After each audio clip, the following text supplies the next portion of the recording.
This morning, an investigation is now underway into a shooting on Madison's east side. Ahead, what we know about the investigation. Plus, more travelers starting to feel the impacts of the government shutdown. Which airports the FAA expects to see delays, and President Trump's latest layoff threat. And solutions to the local housing crisis, what Republican lawmakers are proposing. And good morning, everyone, and welcome to News 3 Now this morning on your Wednesday, October 8th. I'm Kyrian Lee. I'm Chris Stanford. Nice and chilly out there this morning. Yes, so if you've been looking for those cooler temps, here it is. Yeah, coat the weather this morning. For some folks, you might need the heavy coat as you step out the door. Savannah Brito's got your first warn forecast. All right, what are we talking about this morning? Well, those cold temperatures are smacking you right in the face as you head out the door. Mount Horeb at 39. We're seeing more and more mid to even upper 30s northwest of Madison. Sauk City falling to 36. Middleton's at 38. We've now fallen to 40 degrees right now at the airport in Madison. We have a lot of areas that are cooler than that too. Wisconsin Dells back down to just the 32-degree mark. That's freezing level. 30 in Camp Douglas and Watoma, and then 27 in Black River Falls. Few areas did fall into the upper 20s, and that's cold enough for a hard freeze. Areas that are even warmer than us are Monroe, Janesville, and Platteville. Janesville, that was expected to still hang on to the lower to mid 40s, along with those areas that are sitting south of us, but we're still going to see temperatures fall. Also waking up with a little bit of patchy fog out there as well, and then the frost to our northwest. We'll talk about the frost advisory that's in effect and how low we'll get again tonight. All right, Savannah, thank you. We want to get to some news that is developing right now. Madison police currently searching for people involved in a late-night stabbing that left a 17-year-old girl with injuries. The stabbing happened on Windstone Drive near Door Creek Park on the city's east side. Now, the girl suffered non-life-threatening injuries and is being treated at a nearby hospital. Initial investigations show the fight involved people who knew each other. However, no arrests have been made at this time. And in other developing news this morning, Madison police are working to track down a person of interest after what they're calling a targeted shooting also on the city's east side. Police say one person is injured. This shooting happened just after 3 o'clock yesterday afternoon at Trafalgar Place and Kurt Drive between I-90-94 and Highstead Park. Our video from the scene shows a car just riddled with bullet holes being towed away. Other cars at the intersection also damaged. Madison police, though, not saying much about their investigation. The individuals involved did know each other, and this is part of an ongoing issue. Police have not named a suspect in the shooting. We'll send out updates on air and online at channel3000.com as we learn more. Right now, the family of a student injured in the Abundant Life Christian School shooting has launched a GoFundMe to help with his recovery. Samuel Garduno Martinez was shot multiple times, including in the head, arm, and back. He developed encephalitis, a serious inflammation of the brain, and was placed in a coma during recovery. He remains in intensive care, requiring 24-hour support. His next step will be specialized rehabilitation near Chicago, accompanied by his family. The GoFundMe has a $140,000 goal. You can find that link right now under the story on channel3000.com. 6:03 now to the government shutdown, which is entering its second week. The Senate is expected to vote again today to try and end the stalemate. It comes as President Trump says furloughed employees may not receive back pay and layoffs are imminent. That's according to a White House memo. However, in 2019, you may remember that Trump signed a law guaranteeing federal workers back pay if the government shuts down. This time, air traffic controllers are among those working without pay, and travelers are feeling the impact. Increasing call-outs are now leading to flight delays at major airports across the country. I would hope that eventually they'll get their act together and everybody will come together and do what's right. Air Traffic Controllers Union says that the shutdown is affecting morale and creating hardships. They also tell its members they must keep warning and warn if they don't show up, they could be terminated. All right, let's take a look at how this is affecting airports across the country. FAA saying ground stops at multiple major airports, including Ronald Reagan in Washington, D.C., Miami International, and LaGuardia Airport in New York City. Here at home, we're keeping an eye on things as well. Airport Tracker FlightAware says both the Dane County Regional Airport and Milwaukee's Mitchell International are not reporting any delays at the moment. However, one flight at Mitchell is canceled. It is unclear if that was caused by the shutdown, though. In just a few hours, former FBI Director James Comey is set to face the department he once led. Comey is expected to be arraigned this morning on charges of obstruction of justice and making false statements after he denied authorizing the release of an FBI media leak. Comey, a longtime critic of President Trump, has maintained his innocence on social media. Many legal experts say the case against him appears weak, with some saying it should have never been filed. I believe that Mr. Comey will ultimately be vindicated. I think there's going to be strong grand jury misconduct motions, vindictive prosecution motions, and selective prosecution motions. Depending on what a judge allows, James Comey could argue that he is just the victim of a political prosecution. Today's hearing was originally scheduled for tomorrow, but moved up because of increased public interest and security concerns outside the courthouse. This morning, the Supreme Court is expected to take up arguments on a case that could impact mail-in ballots. Illinois Republican Michael Bost is suing his state's Board of Elections, saying that its policy of accepting mail-in ballots 14 days after an election is illegal. Two lower courts have already dismissed the case over a lack of evidence. After hearing today's arguments, the nation's highest court will later decide if the case should move forward. In India, rescue operations are underway after debris from a massive landslide hit a bus. Officials say 15 people are dead, and there were at least 20 to 25 passengers on board. The bus was traveling on a hilly stretch when a landslide struck after days of torrential rain.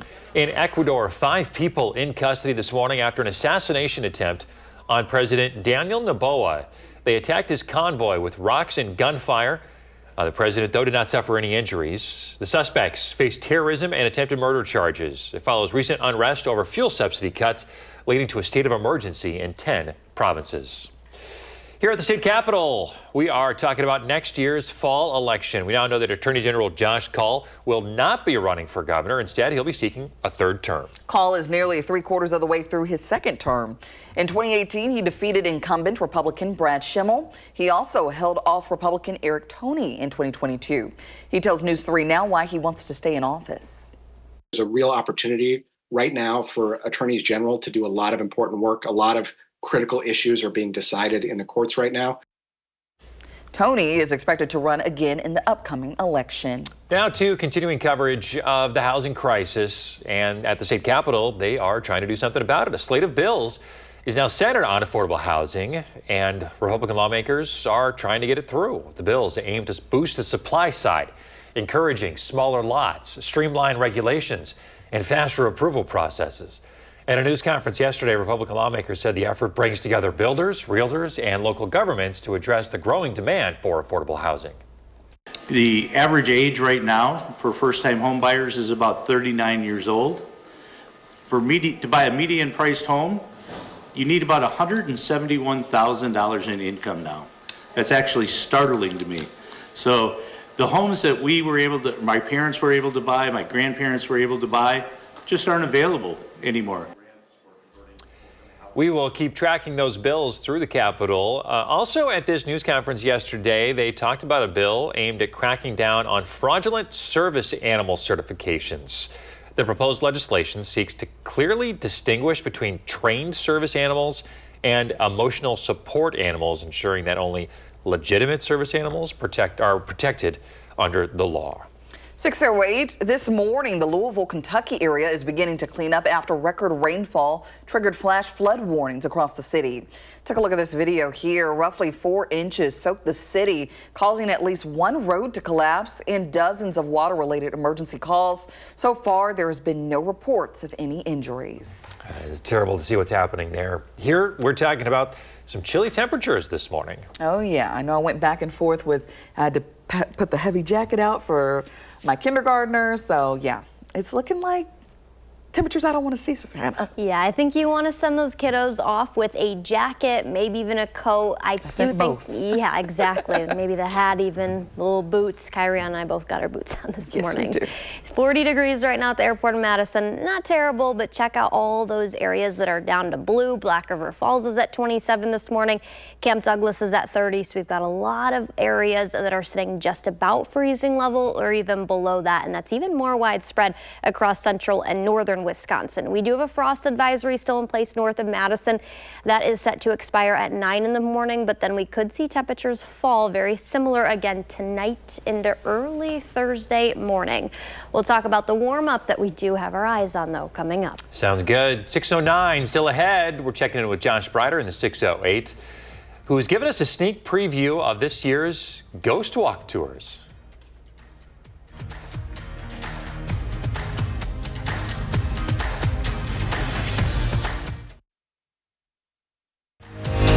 You're watching News 3 Now this morning. Moving forward. In the 608, Mad City Ghost Walks return just in time for Josh's favorite season, spooky season. Josh is live in Madison this morning with how you can learn about some mysterious history. Good morning, Josh. Hey guys, good morning to you. Spooky season in full swing, and this morning we've got a treat for you. We are at Forest Hill Cemetery in Madison, and we're getting our spookiness on right now this morning. We're talking with Mad City Ghost Walks. I've got Scott and KJ joining us this morning to give us a little sneak peek at what you could expect on these tours. Scott, I want to start with you. What is Mad City Ghost Walks all about? Well, we started last year, and we started doing just your standard ghost walks downtown in Madison, which we still do. But then this year, we rolled into doing historical and darker side tours of Forest Hill Cemetery. This is just, there's so much history out here. There's so much of Madison's existence out here. It's just amazing. It's a great park cemetery. It's not your standard rows of cemetery or gravestones. It's just a beautiful park to be in. But it's also just packed with a ton of history and kind of interesting, spooky stuff. Yeah, I just got spooked by the raccoon that's going up the wall right back here. I was like, I'm already seeing something. Look at that. It's getting its live TV moment as it's going all the way up to the top here. Just don't jump down, buddy. Look at that go. Live TV for you. Oh, it's looking right at us. There we go. You know, this is what it's all about, though, is like you guys getting the community out for some fun. And this is the time of year you live for. Yeah, exactly. It's really starting to get crazy. The fall weather's starting to come around, which is helping. Everybody's looking for something spooky to do. We're growing. We're actually looking for guides. If anybody's a historical or historian or a paranormal enthusiast, you know, get a hold of us. We'd love to talk to you about guides. We're hoping to do more tours next summer, more stuff downtown, more stuff around Madison. Oh, I love it. Well, KJ, you are one of those tour guides, and it's so good to be joining with you again this year. How are you doing? I'm great. I'm happy to be here. That raccoon just made my morning. Isn't that wild? I've never experienced that on live TV before, and that's what these ghost tours are all about, right? Is experiencing new things? Something weird always happens when I'm in Forest Hill Cemetery, and that was one thing that you saw. So that's just, it's a fun time of year to do something weird. Come outside, come on a ghost walk, come on a cemetery tour. It's so fun to be out here. And like Scott said, there's just so much history and mystery and intrigue that is in this cemetery right here. All right, give us a little something this morning. I know you don't want to get everything away, but, you know, you got to give people a little bit of something here. A little bit of something. Well, our raccoon is climbing up the charnel house here, which is now used as storage. But back in the day when it was built in 1865, it was actually used to store the bodies of those who couldn't be buried because, you know, Wisconsin winter, hard to dig in the ground, and in the 1800s, you don't have backhoes. They'd put them in here. This could be stacked to the top with bodies. Isn't that great for a morning newscast? Oh my gosh. But yeah, so whether you're waiting for a ghost walk or waiting to be buried, the charnel house is a neat little place to hang out. You know, what is it like for you as a tour guide? Why do you do this? Why not? It's fun. I love the paranormal. I love spooky stuff. I love going through walks in cemeteries. I think it's just a great way to keep history alive. It's beautiful, it's quiet, and there's just that little bit of spooky chill in the air. And why not have a ghost walk that goes through a cemetery and talks about not only the history, but some of the obscurities that help shape our city. Some of the, maybe the misfits, some of the legends, some of the dirty secrets. I found a lot of cool stories in Forest Hill that you might not have heard of. Oh man, yeah, there's a lot of spooky history here in Madison. Guys, thank you so much for having us out this morning. We appreciate it. If you'd like to learn more about Mad City Ghost Walks, I have links up on channel3000.com so you guys can learn more. I keep looking back up here for my friend Rocky the raccoon, guys. I've never seen anything like that. That's as close as I think I've ever been to a raccoon, and I don't think I want to be any closer than that. I'm right there with you. Yeah, stay up there away from me. Oh, good stuff. All right, Josh Sprider, live at Forest Hill Cemetery this morning. Thanks, buddy. Josh is always looking for stuff to share in the 608. Got an idea for him? Reach out and let him know about it. All right. Well, I think these temperatures are kind of spooky this morning, Savannah. I don't know about you. Yeah, for sure, because some spots are down into the upper 20s, and we even got areas that are very close to freezing level as well. The frost advisories north of Madison, that's where the coolest temperatures can be found. That's in effect until 9 a.m. this morning. And then upstate, central, and parts of northern Wisconsin, the purple, which is a freeze warning. And some areas, even locally, are down enough for a hard freeze. Black River Falls is at 27. Camp Douglas and the Dells both at freezing level this morning. Watoma's under that at 30. We're at 40, still barely hanging on to that in Madison. Janesville's held pretty much the last several hours at 46, but we've got plenty of other areas all west and northwest of Madison that are also down into the 30s. Basically that blue, that's where the coolest temperatures are this morning. So not close to frost across Madison, but just northwest, that's a different story. And that's where we have some patchy fog. Boscobel's down to just half a mile. Camp Douglas under 2 miles. So some light patchy areas of fog. You'll encounter that when driving, at least until about mid-morning. Then our temperatures are going to warm up. We'll be around 50 degrees at 10 in the morning and only actually topping out at about 60 or so. Our forecast high in Madison, 61. Some areas will probably only stay at about 58 or 59 degrees in the upper 50s. How about fall color? Dane County the last couple of weeks has reported some patchy color. We're not seeing any oranges across southern Wisconsin. That's a different story for areas up near Sheboygan across central Wisconsin. And a lot of that near peak color, that's more widespread, the orange and even peak counties, including Forest County across northern Wisconsin. Now that's at peak. We're dry, lots of sunshine up until our next cold front late Thursday into Friday. That's our next chance for showers. The low is going to be sitting northwest of here, and then starting at about early Friday morning between 3 or 4, some showers should start to track in. We're definitely going to have a lot of cloud cover out there, and then as the front passes to our southeast, we're drying up then for Friday night into early Saturday morning. With the low, though, that keeps showers around or at least near the area. I still think the better chances are going to be kind of around that to our east, but we'll still see a little bit of cloud cover both days out of the weekend. Overall, it's going to be pretty nice, warmer, 72 on Saturday, and then we're up to 75 on Sunday. After that, most of next week hovering right about 70 or so. All right, Saturday night still looking pretty good for the Badger game, huh? Yes, it is. Maybe a little bit more cloud cover than initially thought, but overall, pretty mild football weather. Not bad at all, Savannah. Thank you. Still ahead, it's Dyslexia Awareness Month. Ahead, we are sitting down with an advocate to learn about work being done locally to help students succeed.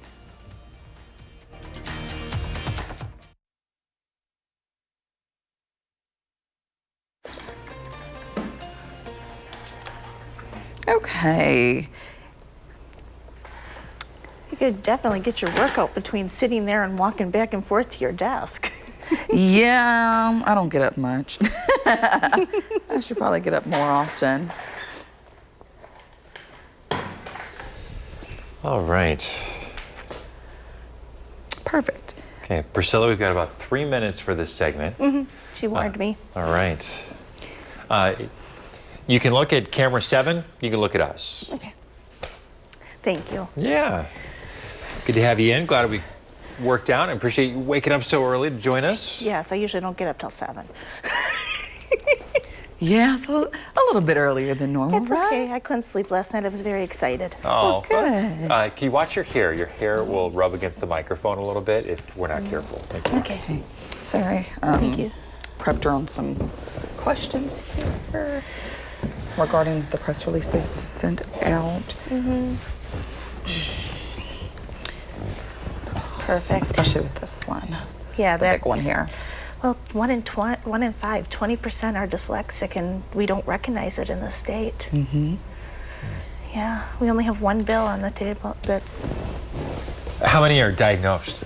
Like, is that 1 in 5 diagnosed? 1 in 5 diagnosed, and most are undiagnosed. Is this in the state or across? Across the whole world. Okay, perfect. So I just want to make sure my intro is fitting for this. And that is really cool that you can move it up and down like that. Josh said you were a great interview, so... Thank you. I love Josh. He's so cute. Yeah. A lot of people say that. Oh, look at your pumpkins. Are those fake? Some of them. Some real, some fake. That one's a fake one. You can't really tell from TV. That's the beauty of it. It's an illusion. Mm-hmm. But yeah, then of course these are like the real ones. They're so pretty. See, today we were supposed to wear red. I forgot. The red check marks on people's papers. Yes.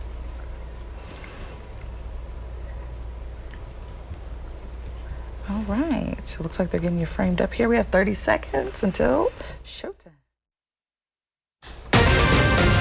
Developing this morning, Madison police investigate after a teen is stabbed in the face. We'll have the latest on the search for a suspect. And week 2 of the government shutdown, the new turn that could have serious consequences for federal workers. And we are tracking your tax dollars, how much property taxes would go up under Madison's new budget plan.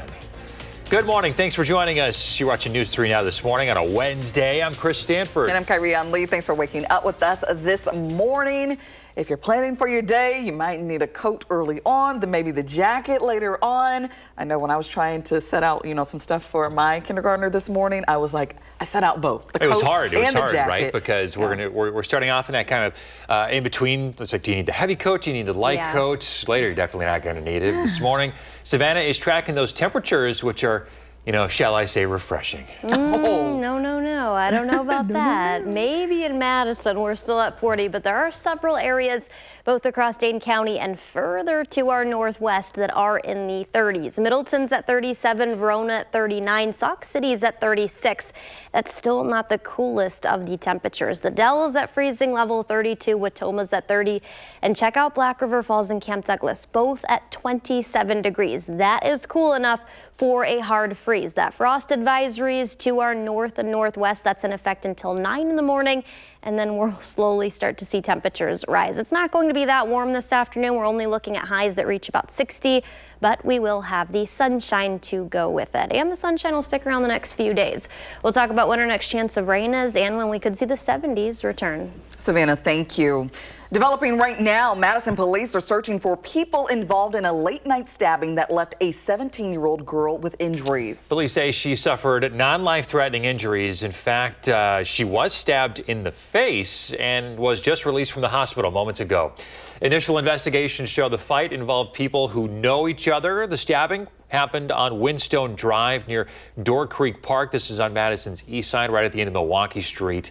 No arrests have been made. As the story develops, make sure to stay with News 3 Now this morning and channel3000.com. Now transitioning to some national news this morning and the latest in the government shutdown. The Senate is expected to vote again today to try and bring the shutdown to an end as we enter the second week. This as President Trump now says some furloughed federal workers may be denied back pay after the shutdown ends. It's a reversal from 2019. A law signed by President Trump that promises back pay for furloughed federal employees. On Capitol Hill, Democrats accuse the White House of bullying. There are some people that really don't deserve to be taken care of, and we'll take care of them in a different way. This administration has spared no effort, none, to be intimidating, to incite fear if there are these mass firings, or if pay is denied, because people have rights. They will sue for damages. Trump also saying the layoffs of a number of federal workers is imminent. Meanwhile, the FAA warns of ground stops at major airports across the country for air traffic controllers who are working without pay and are calling out sick. In more local news, Madison police are working to track down a person of interest after what they're calling a targeted shooting on the city's east side. Police say the shooting left one person injured. It happened just after 3 o'clock yesterday afternoon on Trafalgar Place and Kurt Drive between I-90-94 and Highstead Park. You see the neighborhood where it happened right here. Now to our video from the scene that shows a car being towed away that is just full of bullet holes. Other cars at the intersection also damaged. Police say the people involved know each other but have not named a suspect. This is another one we'll follow and have updates here on News 3 Now this morning and channel3000.com. Developing in Sun Prairie, police are searching for a suspect after a shooting left one person injured there. Investigators say evidence suggests two people in separate vehicles exchanged gunfire before driving off. Police say it happened in the area of Sunfield Street and Sun Court before 1 yesterday morning. That's behind the Culvers on Main Street. One person went to the hospital with a gunshot wound and have since been treated and released. Anyone with information should contact the Sun Prairie Police Department. 6:34, turning now to the latest on the National Guard deployments. 200 National Guard troops from Texas are now stationed about an hour away from downtown Chicago. Seen with unloaded rifles and gas masks, they will undergo crowd control training and legal training before entering the city. The deployments, ordered by President Trump to protect federal property, have led to lawsuits from Illinois and Chicago officials. Happening today, former FBI Director James Comey is set to be arraigned in a Virginia courtroom.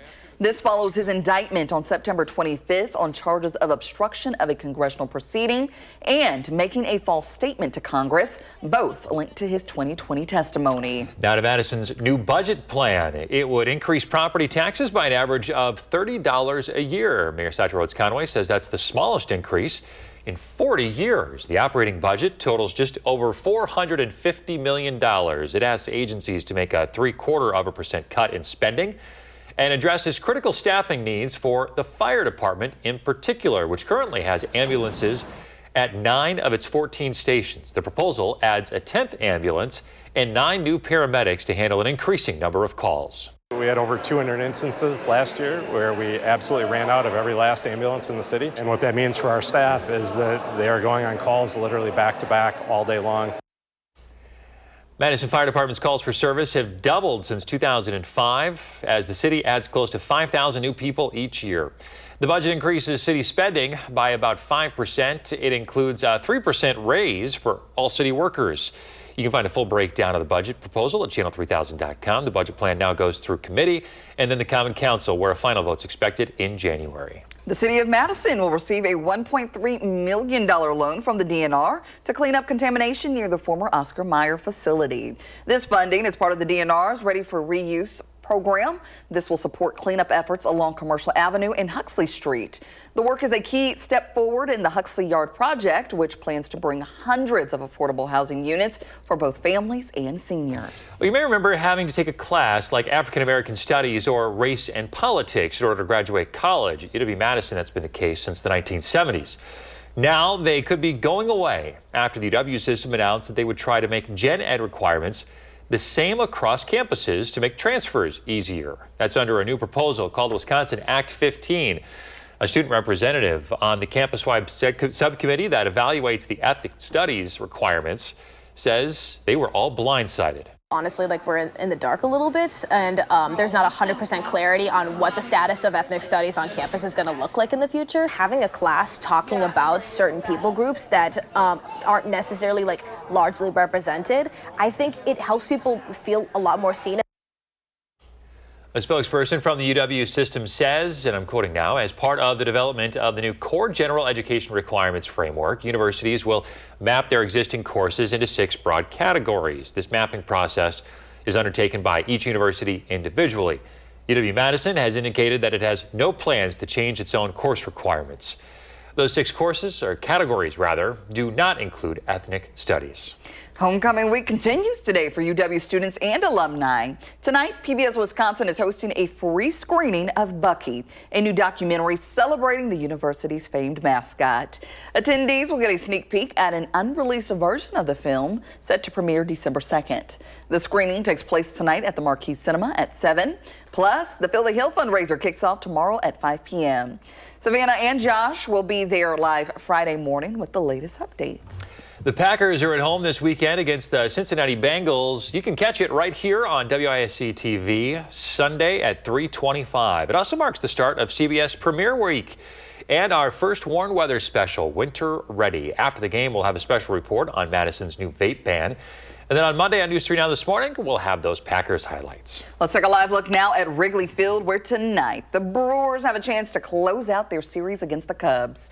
Milwaukee leads 2-0 in the best-of-5 matchup. First pitch is set for 4:08. You can catch the highlights and full recap tonight on News 3 Now at 10.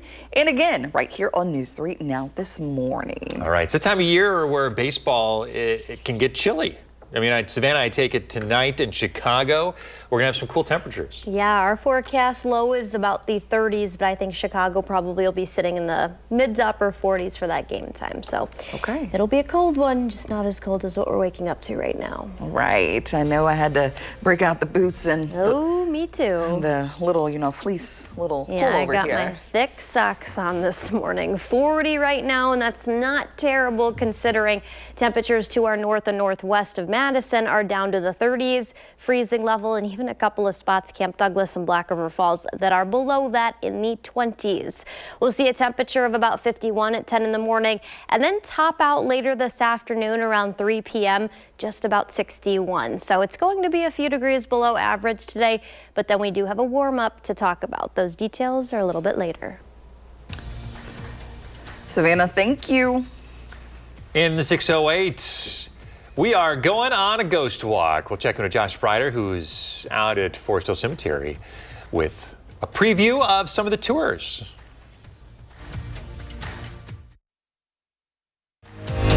You're watching News 3 Now this morning. Moving forward. In the 608 this morning, we are checking out something that is perfect for this time of year. Mad City Ghost Walks return just in time for spooky season. Josh Sprider is live in Madison with how you can learn about some mysterious history. Good morning. Yeah, we're getting a little taste of those Mad City Ghost Walks this morning. We are at Forest Hill Cemetery in Madison, where, of course, there are so many stories to be told. I've got KJ and Scott joining us once again. Scott, I want to start with you. Mad City Ghost Walks, this has really become a big hit here in Madison. We think so, and we're hoping it grows a little bit. It's been a lot of fun putting it together, and I think we've got a good product, and people are enjoying it. Out here today, example, this is the stone of William Vilas, who was a professor of law and a U.S. state senator, and his son was Henry Vilas, who died of diabetes, and his parents donated the money to Madison for Henry Vilas Zoo. And that's really what's cool about this cemetery is there are a lot of big names for both Madison and the state of Wisconsin right here. There are over 100,000 permanently horizontal residents in this cemetery. And most people in Madison drive by it 100 times a year and don't see what's in here, and it's just beautiful. The histories here is amazing. The stories, if you're a fan of that kind of thing, you'll love it out here. And that's really what Mad City Ghost Walks is about, is learning some of that history that people may not know about. Yep.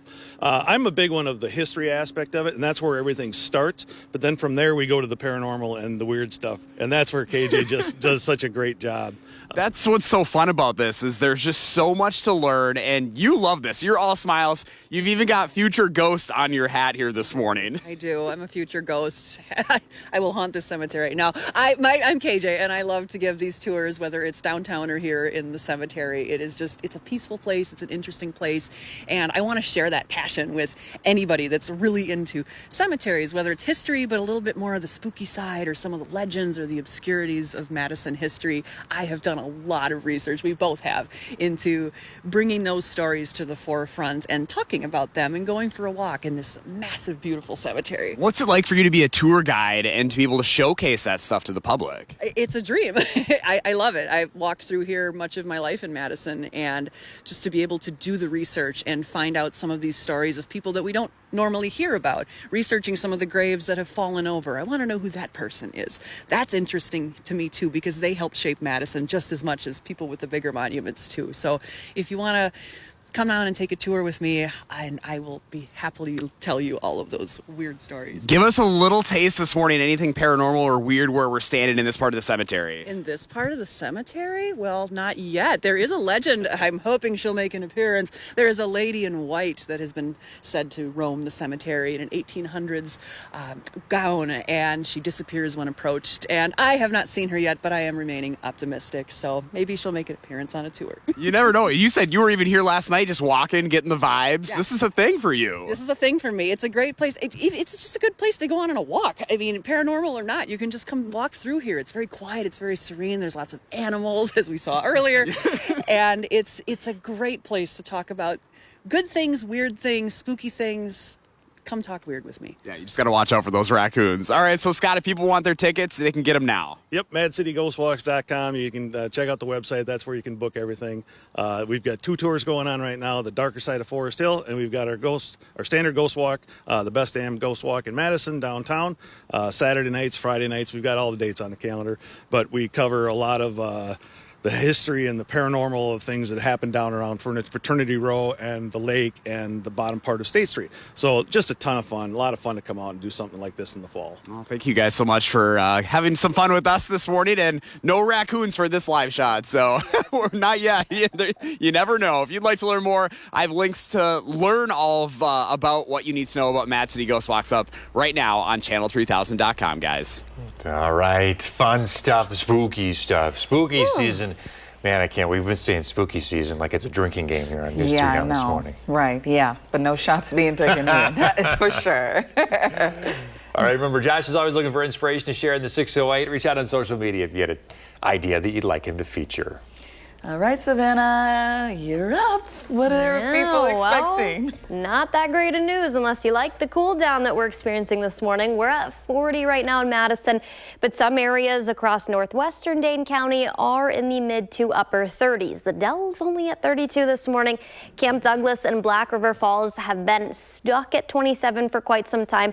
When you have temperatures that fall into the mid to upper 20s and that low, you get a hard freeze. So there's frost likely northwest of Madison early this morning, but we still do have temperatures that are right about 40 in Platteville, Monroe, and Janesville to our south. The frost advisory, that's going to run until 9 this morning north of Madison. That's where the coolest temperatures are. And then even upstate, central and northern Wisconsin, the Rhinelander, Superior areas, that is a freeze warning, the dark purple color. That's where we have much more widespread mid to even upper 20s. We'll see the sunshine today, but a lot cooler than what we had over the weekend and even a few degrees cooler than yesterday.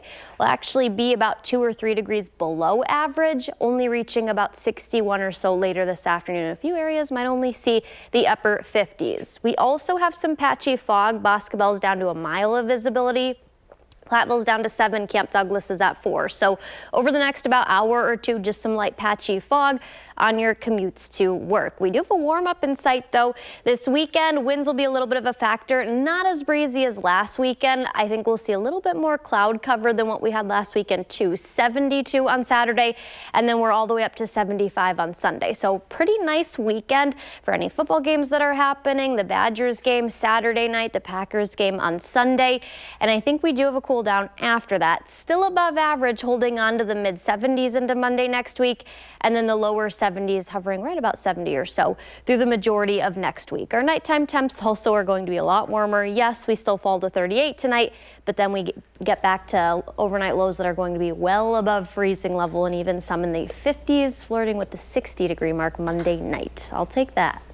Yes, as long as we, are inching back up, I'm still holding on. Exactly. The big cool down hasn't come yet. Yes. Just this morning. Okay. Savannah, thank you. Coming up in the morning sprint, a state politician announcing his re-election campaign, who you'll see on your ballot in 26. If you have a little kiddo turning 3 soon, send us a picture. We'll show it on TV. 6:53, time for the morning sprint. Madison police are searching for people involved in a late-night stabbing that left a 17-year-old girl with injuries. The stabbing happened on Windstone Drive near Door Creek Park on the city's east side. The girl did get stabbed in the face but suffered non-life-threatening injuries and has been treated and released at a nearby hospital. Initial investigations show the fight involved people who know each other. No arrests have been made. Madison police also searching for a person of interest after a targeted shooting on the east side. It happened yesterday afternoon at Trafalgar Place and Kurt Drive. A person suffered non-life-threatening injuries. A bullet-riddled car was towed from the scene with other vehicles also damaged. Police continue their investigation today. Sun Prairie police are actively searching for a suspect after a shooting near Sunfield Street in Sun Court behind the Culvers on Main Street. The shooting involved 2 vehicles and it happened early yesterday morning. One person was hospitalized with a gunshot wound but has since been released.